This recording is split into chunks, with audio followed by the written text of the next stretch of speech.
Panglima at huling part ng ating Real Talk Real Estate Series. Real estate? Laging tumataas ang value? Naririnig mo yan lagi, di ba? Pero totoo ba talagang lagi?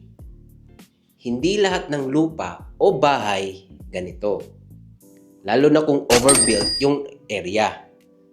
Puno ng subdivision. Walang totoong nagaganap sa paligid.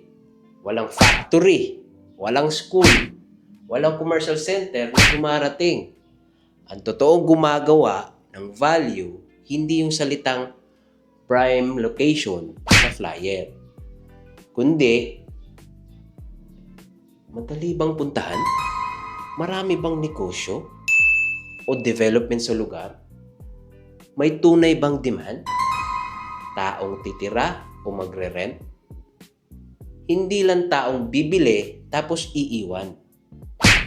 Kaya bago maniwala sa investment, tanungin, ano ba ang totoong nagpapataas ng value dito? O presyo lang ba ito ngayon? Walang bukas? Ikaw, ano sa tingin mo?